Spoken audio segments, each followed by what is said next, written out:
everybody, friends and family from near and far. Thank you for joining us tonight. My name is Jake Wild, alongside my co-pilot, Alex Dempsey, and today we have a wonderful guest. Great Please introduce guest. yourself. My name is Connor. What's good? What's up, Connor? Yeah. Happy to have you tonight. Of course. Happy to be here. Yeah. So for context, I just want to contextualize things a little bit. So Connor is a senior at Byram Hills with us. He'll be attending Loyola Marymount University next year for right. music recording. Is that right? Yep. Yeah. So Awesome. given the context, yeah, it's such a sick major and sick school. Yeah. Thanks, man. I'm really excited. Yeah. You should be. I mean, So that's across the country. That's across the country. Are you prepared to go 3,000 miles away? I don't know. I think so. I mean, it's always been my dream to go to school out in LA. So Yeah. I think mentally I've been preparing myself for 4 years. Yeah. So I think I'm ready. That's good. But it'll certainly be a big change. So Yeah, totally. For sure. You think is it more just being far away, or is it the feeling like that a lot of things are going to be changing and just it's going to be a completely different life that you're going to have? I mean, both, honestly. Yeah. I mean, the other coast is an entirely different world in a lot of ways. But yeah, I mean, it's also just everything about going to college. You have to pay for your own stuff, and you have to live on your own, and everything's new. So Crazy. yeah, I mean, it's going to be a huge change, but I'm ready for a big change. That's good. I get that, definitely. So what we usually have been doing on these podcasts is we start off by asking kind of a basic question, but something that's very important. So just how have you been dealing with this quarantine? How have you been doing? I mean, personally, it's been kind of up and down. Yeah. There have been a lot of days where it's been pretty hard, and I've gotten caught up in my head, and it's Yep. Yeah, we're missing our senior year, and Of course we can't see our friends as often, and all the bad stuff. Then there are also days when I'll be super productive, or I'll start working on a new song and it'll be great, but I only had the time to do that because of quarantine. Right. So it's there's a lot of bad things about it, but I've been trying to see the silver lining. Yeah. Do you feel there's this pressure in a way that sometimes I feel if I'm not making music, right? I feel everybody that I see on social media and stuff is being super productive. And I feel in a way that's hard because you're seeing that. And then when you, for me, there'll be days I just lie in bed all day. I feel super not productive. It'll make me feel like crap. Do you feel that's hard seeing people post things and you almost feel a day where you're not making music or doing something creative is makes you feel like crap? Absolutely. 100%. Yeah. I mean, it's one of those things where it's obviously everyone is doing their own thing, right? So everyone's going to be making music on a different day, but to you just see that as everyone's making music all the time, Totally.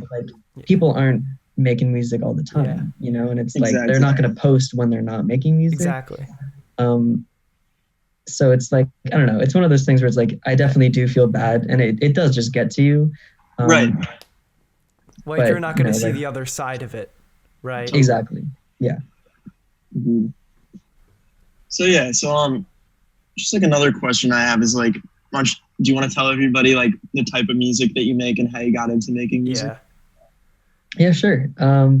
So up until now, I've been doing mainly EDM, kind of pop EDM kind of stuff. I'm getting more into using guitars and more alt rock and more pop. I mean, it's really started back in middle school when I was in my hardcore EDM phase. Right. And I mean, I think for a lot of people, obviously music is super important to getting you through your day or making you feel a certain way. Yeah. And that idea of being able to inspire people or just make people feel better throughout the day was so important to me, and I wanted to be able to do that through my music.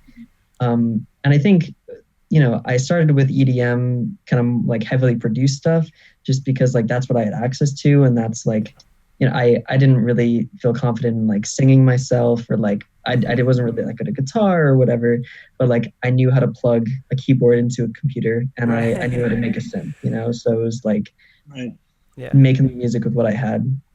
Are there any like electronic music artists that you specifically looked up to during middle school, and like any artists right now like you're really looking up to and feeling inspired by right now?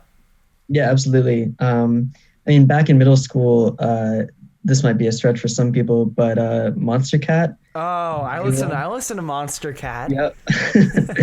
That was my main thing in middle school. Yeah. It's a record label, EDM record label on YouTube. And there were a ton of artists on there that I absolutely loved. There was a period of time when like I would listen to every new release, like every Monday, Wednesday, Friday, the exact time they launched, like all that. Now, my music taste changed a lot, but nowadays, two of the bands I've been listening to a lot recently are Coin and The Rex. They've been big inspirations. Do you find that you were always drawn to production first, as opposed to maybe more like writing or something like that? Do you find that production was always like your main focus? I think production was my main focus more out of like anxiety than out of preference in a lot of ways. Like I was, I could look up a tutorial on how to produce something, but I couldn't necessarily look up a tutorial on like how to write a song, or how to write a good melody. Yeah, exactly. So it was like I was kind of too afraid to get into like writing a whole song with lyrics and different parts and all this different stuff. But it's definitely something I've been trying to like get more into, focus more on, because I feel more comfortable with it now. Right. Definitely. So what's your process to learning songwriting now? Now that you're getting into it, like what have you done to like ease that anxiety and like really kind of like embrace songwriting? So the first thing is I started taking voice lessons. Yeah, those are the best. That's great. Absolutely. That's definitely given me a lot more confidence in like my singing ability, and like obviously, like you learn a lot of things on how to sing better, so that's super important. I'm working on a song right now actually with vocals that I'm really excited about. But anyway, that's awesome. And in terms of songwriting, like I've definitely started like studying the music that I listen to more. Yeah. So like I'll like break it down into like, this is the intro, this is the verse, pre-chorus, chorus. Like I never really thought about that beforehand. Yeah. When I was making like EDM stuff, it was more just like have like a melody and then like a build up and a drop. Like that was it. Right. But yeah, like all of the music I listen to has like a certain structure, and like it's a structure I like and I want to be able to write. So being able to like break that down and kind of like see like what they do with the chords and what they do with the rhythms and all that stuff in the different parts. It's just like a lot of studying, to be honest. So has there been, so that's interesting that you say that. I feel like, has there been more, do you feel more as if you were like the learning curve was harder to like get past in terms of production, or for songwriting? Like, did you find that you were able to like achieve more earlier in production or in songwriting? Definitely production was easier. I mean, like I'm still learning songwriting. I'm still learning production too, but a lot of production is well, I guess a lot of both of them is repetition, obviously, but a lot of production is like in every song you make, like there are things you're going to do. Like you're going to EQ certain things, you're going to put reverb on certain things. Like there are certain like aspects that you do over and over and over again. And so like you get used to doing those. Yeah. And, it's very easy just to say like, what do I do with like this type of track? Like you plug that into YouTube and it comes up, Right. But like songwriting is much more difficult. And I think much more like personal to some extent. Right. Like obviously like is a certain formula that you can follow, but like it's also like what is like the emotion you want to portray, what is the story you're trying to tell. And I think figuring out how to do that has been. One of my really good friends from Berkeley College of Music this past summer, he's a producer, and he said something that I thought was like very, very interesting in a class. So they asked all of us like something interesting about our own music that we'd like to share. And his answer was that he, as a producer, wants to make honest music. So basically meaning that in his production, he wants his production to be able to portray the emotion just as well as his writing. Do you find that that's important to you, to be able to express emotion through your production as well as the writing? That's really interesting. I like that. Yeah, I would say absolutely. I think, I mean, like, you can look at it from like production and sound design. I guess like I'll put them in the same right. boat. But like, you know, like how you, like what effects you put on a guitar, you know, like that can completely change the mood of the song. Exactly. And I think that is absolutely super important in like, if I want to make like, you know, like a surfy, beachy kind of song, like I'm going to put a chorus on the guitar or whatever. I mean, not that people would know what this means, but like there are certain things that like, I feel like definitely production wise work towards a certain emotion. Yeah. Totally. It's like you're able to write the song and express the emotion, but then from there on you want to be able to complement the production, because you can ruin a song with bad production, I think. Yeah, absolutely. You can, I think people underestimate the power that production has. I think that I feel like production can change really the mood of the song. I mean, I've listened to a lot of like behind the scenes with Charlie Puth. Yeah. And he has like songs that like start out really, really slow in the beginning process. And then once you see the production going, you kind of like see the song become more familiar. Like the original, just like singer-songwriter, just like playing just chords and stuff, it sounds so unfamiliar, but I feel like production really gives the song kind of, I feel like it's true like meaning and it's true emotion, I think. Yeah, absolutely. I mean, like even me, like when I'm like thinking of ideas or like trying to write something, like I'll play like 4 chords and I'll be like, yeah, that sounds good. Yeah. But then like I think about it and it's like, how do I like produce this? What's the next step? Exactly. Yeah. Like how do you build something from these 4 chords, you know? Yeah. So yeah, I a few years back I recorded a song in LA with this producer that like I had known through a family friend, and I was super fascinated just by like how many people could get in on the production process and how many different roles people played in that process. Yeah. Like I remember the coolest thing to me was like I was in the studio and they were like, oh yeah, we're gonna have this guy come in. He's like a multi-instrumentalist, and basically all he did was he came in and the producer would be like, I don't know how to play this on guitar, but I have this idea. Can you play it on guitar? And then the guy, he would play it, they'd record it, done. And then he'd be like, all right, can you play this bass part now? Can you play this saxophone part? And like, they would just record all that. Like, are you what careers are you interested in going into in terms of music and in terms of music production? I mean, it's definitely something I've thought of a lot. And I mean, I think I would absolutely love like producing with just other artists, you know, and being like someone comes to me with a song and like we work together and just build it up and make it into something. I think that sounds really cool. And I enjoy like working with people like that. And in terms of like, I'm going to Loyola Marymount, which is like known for its film school. Like the recording arts program is in the film school. So I could definitely see myself like going into sound for movies, you know, as like, that's awesome. That's not ultimately what I want to be doing, but like, it's definitely something I could see myself doing at least for a little while. Right. I think ultimately though, like being able to like write my own music, whether or not that's just me and like, you know, writing and producing or whatever, or if that's like with a band and like I produce for the band or help produce for the band, like that's like the goal for me. I've been on TikTok a lot, obviously. And, you know, there's all those like motivational speakers who are like, oh, like you got to believe in yourself and blah, blah, blah. Right. And like, obviously like it is super important to like have faith in yourself, but I think it's also important to not like be closed-minded, you know, like totally. You have to be open to like doing a lot of different things. Yeah, as you were saying, like especially in music, that is just so like competitive and crazy, you know? Yeah. I think that it's definitely once you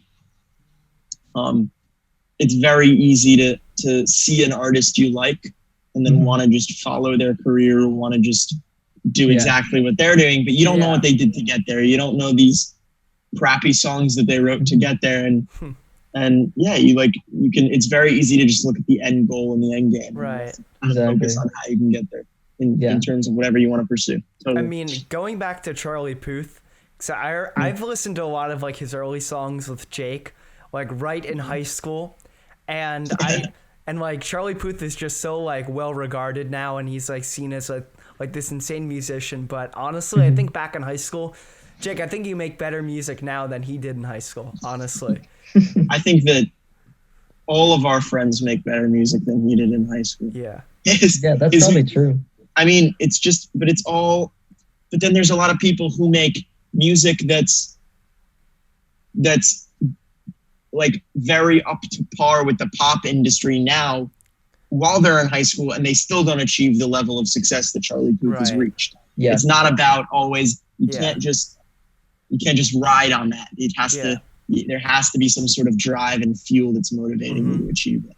Yeah, I think one of the most important things in terms of like being an artist and being successful is like embracing like your uniqueness, like taking what makes you like certain ideas and certain ways you write, like you should focus on those, because that's what makes someone successful or someone people are interested in. Because it's like you have like 700 producers who can produce like every pop song right now. But like as a high school student, that's not going to be your job. Like, and the pop industry in 10 years when they join, it's going to be completely different, you know? So it's like, embrace what makes you, and like focus on those elements, and they might just help you, you know, be the next thing. I mean, Bamsey. No, I was going to say one person that just comes to mind instantly when you say that is Billie Eilish, because I don't know, I think she kind of created her own music genre, and it's like all weird and stuff, but it's all her, which you have to respect, I think. And I think like her embracing herself and her uniqueness, I think is really what got her so far. It's what brought people in. They saw something that was different, and then they got pulled in, I think. Absolutely. I think in terms of Billie Eilish, there's absolutely like pop influences in there, and like it's very simple production and whatever, but you know, obviously like her voice and her melody lines and like what she's singing about is you know, is very different, and I think that's absolutely like a key to her success. Yeah. Do you I know that personally I've struggled with this. Have you ever struggled with trying to sound too much like another artist for the sake of knowing that their success? Like, have you ever tried too hard to sound like somebody else and then seen poor results? Absolutely. Yeah. For sure. A lot of times, actually. Yeah, it happens a lot because it happens a lot subconsciously, because you're just listening to a lot of music and you're like, why does everything I write sound like this one artist? And then I find that a lot of times you're like, I'll write something like, this is too depressing. No one's ever going to like this. Let me add this chord that this guy uses a lot, or this progression this guy uses a lot, and then it'll work. And then it's not yours. Right. You know what I mean? Yeah, I find that happens a lot. Do you Another thing that happens to me a lot is like I'll write something and I'll be like, yo, this sounds like so good. Like, how did I even come up with this? And then like I'll be listening to my playlist a few days later and I'm like, oh, I literally just rewrote that song. You know, like it's totally. Yeah. It's unfortunate. I mean, I think that like most chord progressions that exist have already been done before. So I think we're at the stage of music right now where nothing can really sound too different, or else it's not music, essentially. I think that there needs to be grounded in something. And I think the foundation for every song has already been kind of laid in the past by someone else. And I think it's just your turn to it's just the way you embellish it. Exactly. Yeah. It's just I think it's definitely just the way you embellish it. Are there any artists that come to mind in terms of people that you think have displayed some sort of like originality that you haven't seen before in either EDM or any industry? Let me think. I mean, there's the obvious choice, like someone like Flume, who Right. personally I don't like listen to his music a lot, but I think like what he's done in terms of, you know, using modern production techniques to create something that like literally no one else is doing, Yeah. I think is really, really cool. In terms of like more of like the indie pop world or just more like alternative, I think like the 1975 has Yeah. done some incredible stuff. Like I forget the lead singer's name, but you know, Matty Healy. Yeah, I think he writes a lot of it. And like, what's their new song? It's like I know you're talking about the hold on, Jesus. I need to pull it up. Is it the Jesus one? No, I don't think it's the Jesus one. It's They're awesome. If You're Too Shy. Yeah, That's it. Yeah. I think that song's incredible, but like just like I don't know if they're really unique. I would just say that like they do what they do so well. Yeah. Yeah. And It's like, yeah, Good. it's, I mean, it's not even that they've reinvented their genre or that they've, Yeah. but they've reinvigorated it with some sort of, with the passion that they put into what makes them original. There's Absolutely. certain things about a 1975 song that makes them original. I think that they're very, very diverse. I think that they're able to do that. You have like that Jesus, what is it called? I forget what it's called. Yeah, I know what you're talking about. I can't remember this thing. It's just like, but Jesus Christ, 2005, God bless America. They like I think that's an acoustic song, and then you have these songs where they're like jamming on electric guitars and the production's insane, and I think that it's just they understand what makes them unique, but they're not afraid to be diverse, and I think that that's why they've reached the level of success that they have. Yeah, I think that also goes back to like, you know, the importance of production and like, right. Not only is it like important to focus on the production itself, but also like maybe like the song calls for a lack of production, you know, like maybe it should be acoustic. And Definitely. like having the creativity to like know what is best for the song is super important. Do you think that makes a good producer? A producer that can stand up and say, I know that it's not my part to be to make this production insane. I know that you guys need this for this song. Do you think it's important for a producer to be able to weigh their opinions on a song? Absolutely. I really do.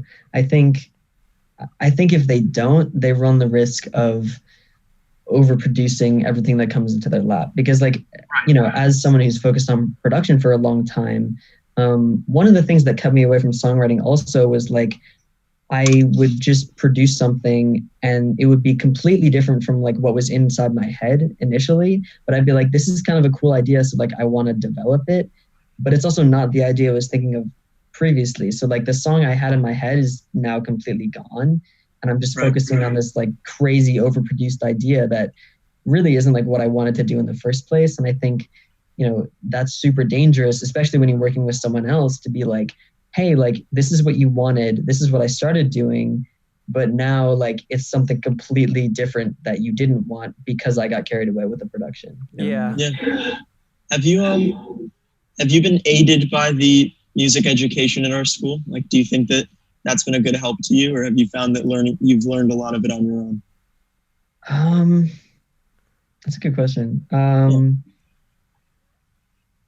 I mean, I think like going way back to like middle school, I think like, I don't want to say like I really enjoyed band, but like it was definitely one of my first introductions to like playing instruments and being part of the musical world. And I think that was absolutely super pivotal in terms of like my life in music. And in terms of like, you know, music theory, I think I've learned a lot of things, and I think it is definitely like necessary to have basic music theory knowledge to be successful. But, you know, in terms, like I just finished writing a 32 measure like chorale. like a Bach Yeah. chorale, It's tough. which is like It's no one listens to that anymore. No one writes that anymore. All of the Right. rules that I use to write it are completely like, it's a pain. Obsolete, right? yeah. And so like part of it is kind of like useless Yeah. and whatever. But I'd say part of it was definitely Yeah. useful. Yes, it's very tough because I remember doing that project. It's like what you're doing is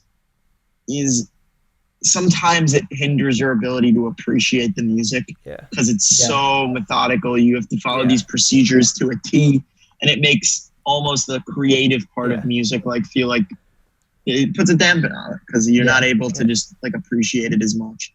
I But saw yeah. this YouTube video like a few days ago, and it was like playing these Beethoven songs and then playing pop songs right after that, like matched the exact melody of Really? the Beethoven pieces. Yeah, and I think time and time again, I think artists are going back to this classical style because I think it is so methodical, and I think all these people back then were like complete geniuses, and like they produced like some of the most powerful music ever. And I think yeah, I would argue it's important to know that. I think it's important to know where music started and where it kind of evolved to kind of just see the changes and how people utilize the past to make new music of the future. Yeah, for Yeah. sure. I think that if AP music theory gives you the ability to make predictions about where music's gonna go, like that's something I got from it. I was able to, like, I feel like you can almost see the line through music and how it's changed and the introduction of different types of music, and I think that that's definitely a very interesting part of the course. Totally. Absolutely, I agree. So switch gears a little bit. How have you been dealing with the news that schools are going to be closed for the rest of the year and that we're not going to be able to finish senior year? Yeah.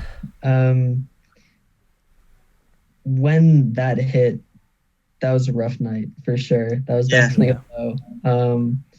I mean, I'm not sure I really like believed that we were going back, Yeah. but I thought we would maybe get a week, like at the end of June or something. You know, like I was holding on to some hope. Right. But I don't know. It's tough. It's one of those things I think that like I've forced myself to kind of accept and just not think about, because it's like thinking about it's just gonna make me sad. But yeah, it sucks. It really, really sucks. Have you been doing a lot of thinking just about like the past 13 years or whatever? Have you been thinking about?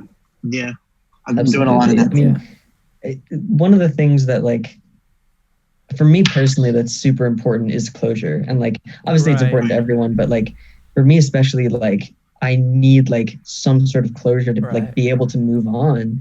And like thinking about like having to move on from, as you said, like literally the last 13 years of my life, like how am I going to do that, you know? And like it's always in the back of my mind. I think the main thing I'm focusing on now, or like in terms of like hoping for, is that next year doesn't get messed up. You know, like I can go to college, even if it's like weird, like we have to like sit 6 feet apart in classrooms or whatever. Like I just want to be on campus. I want to be living in a dorm. Like I want to be in LA. I don't want to be sitting at home paying $50,000 for online courses. You know, like yeah. I mean, I totally agree. I think that you think about it a lot. Like this is what I've been thinking about, is that I always knew that I always thought about this like the past few years, is that once you leave high school, like there are people you'll keep in touch with. There are people that are important to you that you'll always put effort in, but there are certain kids that you probably will just never see again in your entire life. Yeah, like absolutely. That was like, there's kids that I've never had a meaningful conversation with maybe, and that was hard for me because I don't know, I like to be a friendly person, and I was just thinking about how it's like there's people that you'll never be able. Like you've had these 13 years together yet, and you spent thousands of days, but you maybe even never connected, which I thought was crazy. Yeah. I mean, it's definitely something I've been thinking about. Like, you know, I focused a lot of my decisions, definitely like the last 2 years, on like making the most of like the time I've had, and like, you know, I definitely wasn't like the most social in middle school and even like freshman, sophomore year. So it's one of those things where it's like I made it a goal to really like try and do that more, because we're only teenagers for like whatever 4 years. I mean, really, like high school is our main teenage years, and it's like, I don't know, like not getting the closure for this is just like, it's very hard, right? Yeah, it really sucks, especially given that like these were supposed to be like the best months. Right. Of all of It's it. this second semester, like, senior year. Every senior every year talks about it, and they're like so chill about it. And it's like that's the end goal. That's like where you want to be, and like living it out with like your friends and like making like the final memories. It is so weird.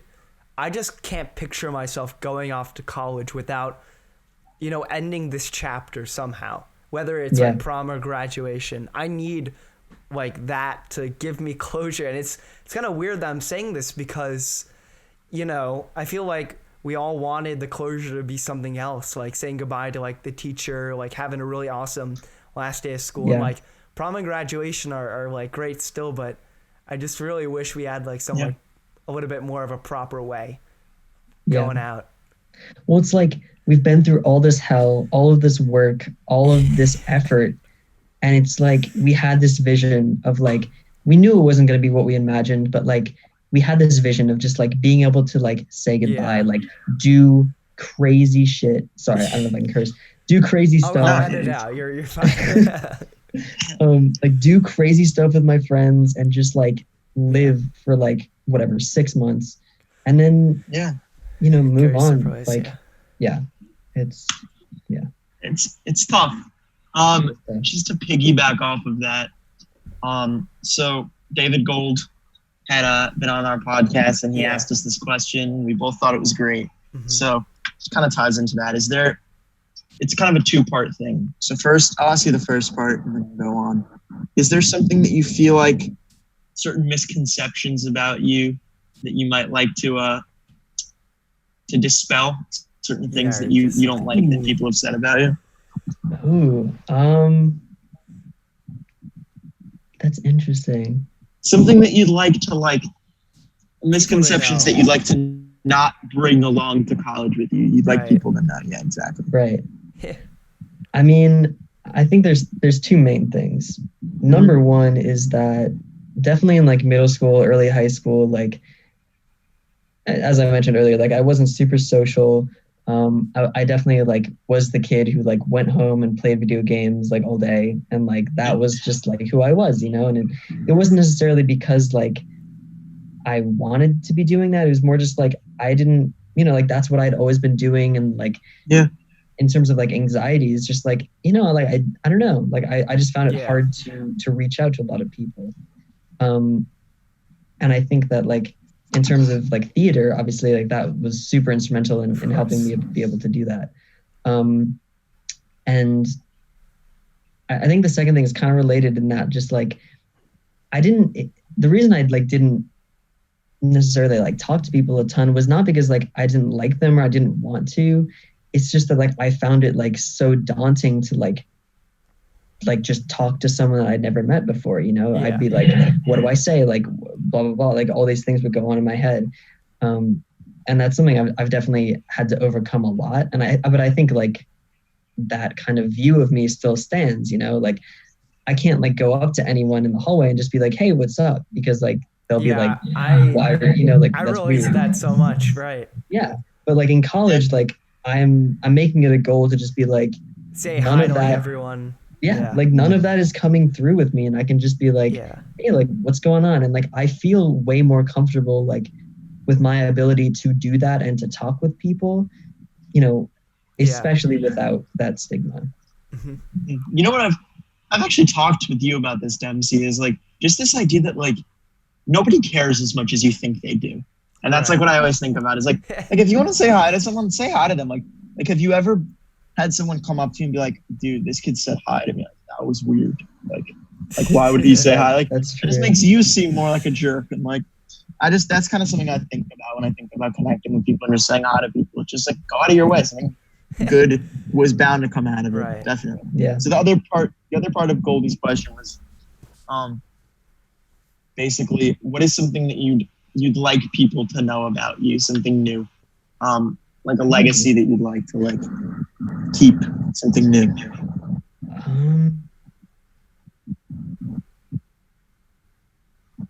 Dude, I don't know. You didn't tell me I needed to like prepare for this. You're good. You gotta think on your feet. I know. I guess like if I've ever like put in the effort to like try and talk to you, try and like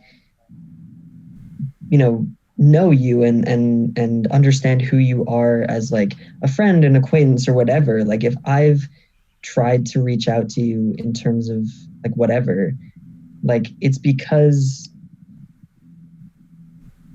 I think you're like a super interesting, genuine person, and you're someone that I want to talk to, and I think like so often like people will, I mean, not to like completely bash what you were saying earlier, but like I think people will just say hi just to say hi and just to make it seem like they're interested or whatever, but like I've tried to be not careful, but like I don't know, like I feel like a lot of people misinterpret like why I may be talking to them or why I may be like putting effort into talking to them. And it's because like I just genuinely think that they're interesting and cool to talk to. But like I don't know if that always comes across, I guess. Yeah. Gotcha. Yeah. I get that. I mean, okay, we're gonna get cut off here. Yeah, in like a minute and a half. Oh shit. Okay. What we like to do to end these podcasts off is we say adios senor. We do a countdown. It's just like a little thing we have. Yeah, So Bamsey, you want to do the countdown? I will. All right. 3, 2, 1. Adios, senor.